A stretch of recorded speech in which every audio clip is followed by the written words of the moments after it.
Today on Mysterious Morsels, we're talking about the psychology of colors. So, having been in the psych gig for a very long time and always being fascinated by colors, I'd like to say I'm a colorful person myself.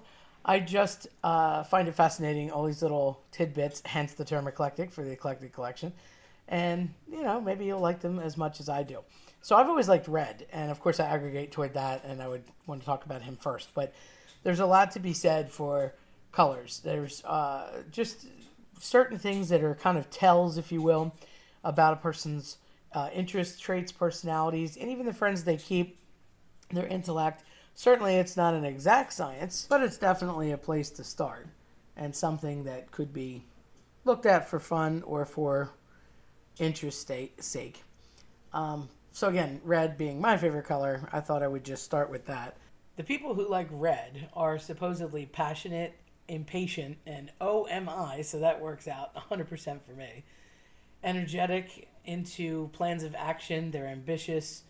And it's funny because I look at it too as a not just psychological thing, but superstition wise, red is supposed to ward off evil spirits. Now, being the Italian that I am, it's not unusual to see a red pepper as the Italian horn.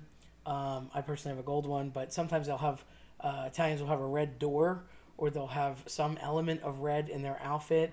Could be a scarf, could be element of clothing, could be shoelaces, could be something simple, but there's usually red. Could be on a keychain, and the idea is like I'm rubber and you're glue. Whatever bounces off of me sticks to you. So if you're wishing evil on somebody, or you're someone who's mean or has negative energy, red is deflecting that.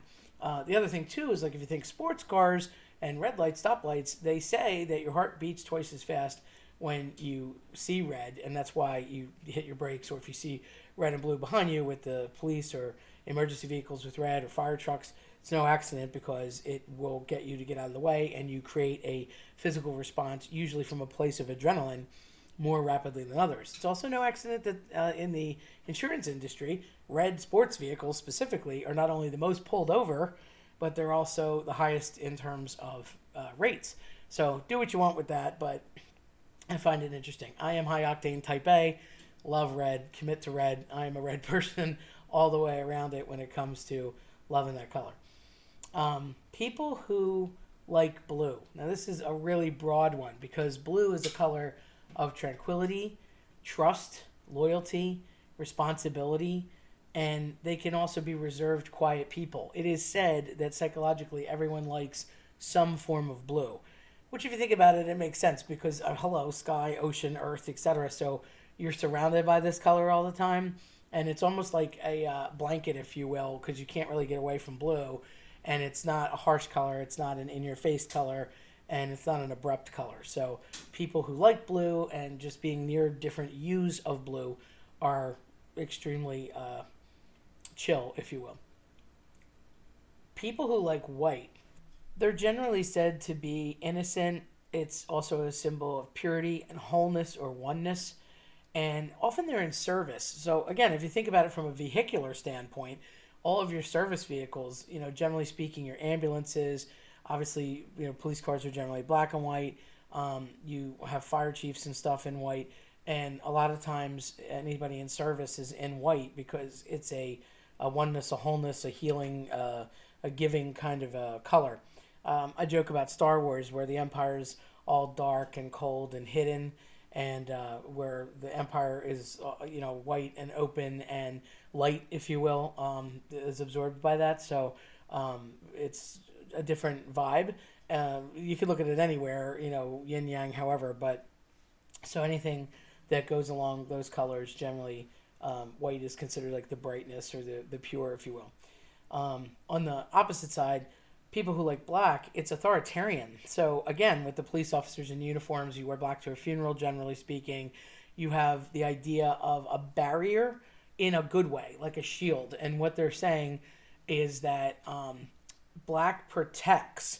So it's like the authoritarian part hides the emotional part. So think about, if a police officer shows up to a bad scene or an accident or something, a crime or something horrible, the people that are generally afflicted are emotionally distraught. They can't make decisions at that time. So you need somebody to come in, handle the situation, take the information and shield them from further problems, get them to a safe place, and then they go and investigate it.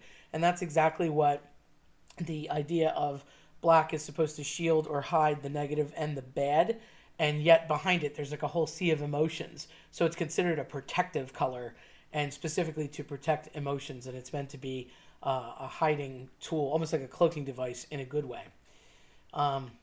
People who like orange, they are spontaneous and optimistic. Generally, they have a different outlook than the average person.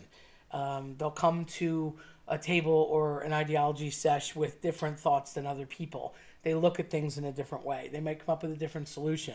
And it might not be the popular solution, but it'll definitely be worth exploring. People who like yellow, they're considered creative. They are very difficult, have a lot of trouble focusing. They're happy people. They're considered illuminating. Yellow is an illumination color.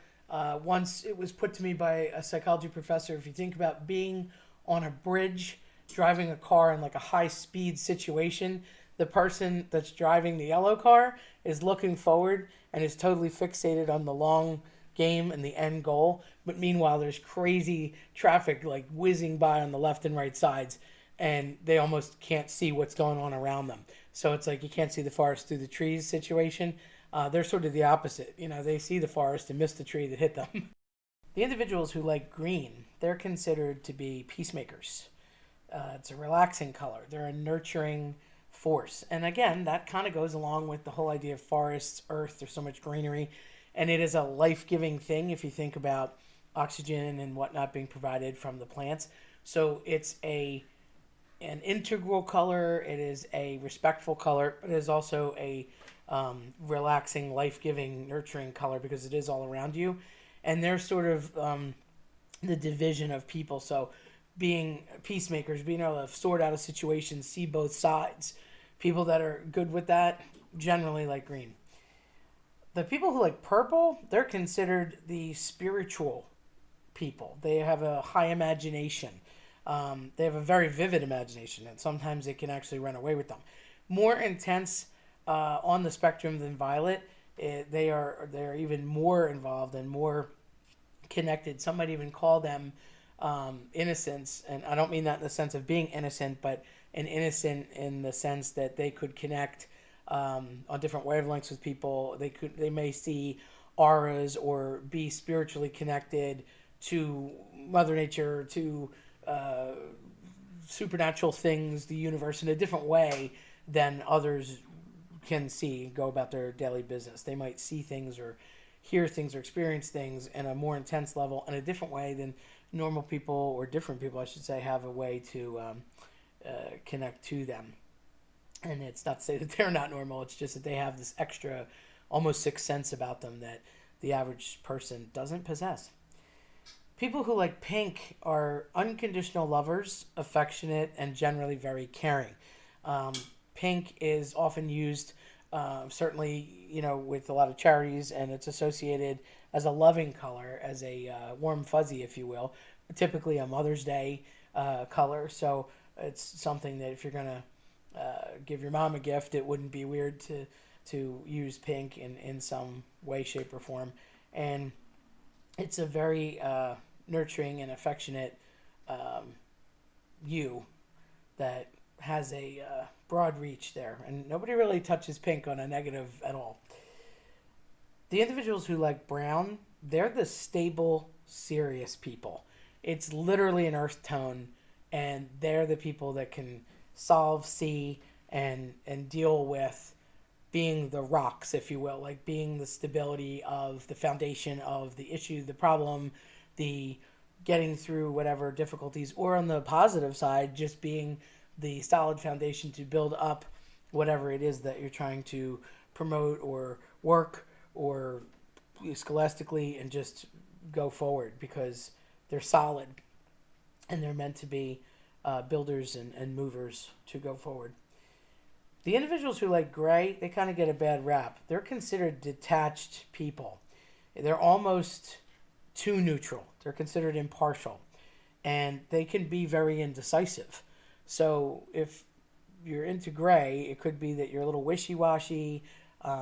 You're like Switzerland. You don't really want to pick a side. It bothers you to pick a side. Sometimes it can annoy people because you kind of need to pick a side or be on a decision or a team, and you just don't want to make it. And your indecision becomes your decision, unfortunately. The neutrality and impartial part can be good, but can also have negative effects. So these are just some of the things that you may hear in terms of the psychology of colors. And I just thought it was interesting for the average person because I liked all this and read up on it and studied it and had many a course about it. And I'm sure you could find 1,000 things on the internet that say similar, differently, or both. But it's interesting when you put it into other perspectives beyond just people's personalities. You could think about the clothes that they wear, and you could think about where they go and what do they like. I mean, for example, if somebody's really into green and they're kind of outdoorsy, that's just, funny in some way. If you're into blue and you're kind of drawn to the ocean, it makes sense on some level. Also, like I said, with vehicles, it can be something that actually plays into physical, tangible costs of things. Packaging. Think about the psychology of how they draw you in with a color. If you like a label or a color on a label, you might buy something that you otherwise wouldn't. And think about big corporations. Like, I'm, of course, a big fan of Coca-Cola. I love red. Well, that's an easy one for me.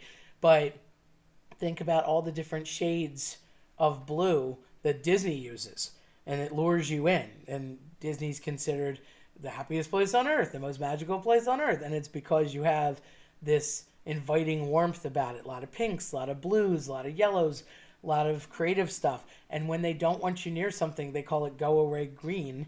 It's kind of a drab color that's put aside to almost look like a normal earth tone, or like a no different than walking past a shrub or any kind of tree. It's just a camouflage, if you will.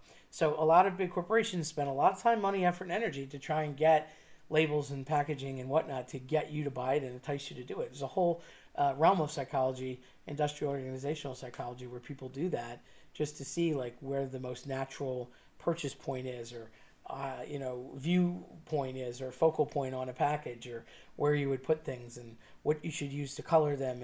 And that's not even dealing with words and the actual appeal. It's just the curb appeal. I don't know if it's true, but they say that the average person will click on something 3 times before they actually purchase it if it's a internet situation. Obviously, there's some impulse people that are just going to go and buy stuff. But when the internet first sort of had its inception, that number was 7, and now it's down to 3. So that shows you how much more they've become incredibly sharp at creating the enticement for the person or the product or whatever it is that they want you to look at or read. If you like this type of content, scare the like button into turning blue and subscribe. Don't forget to hit the notification bell so you don't miss out on future videos. Thanks for watching.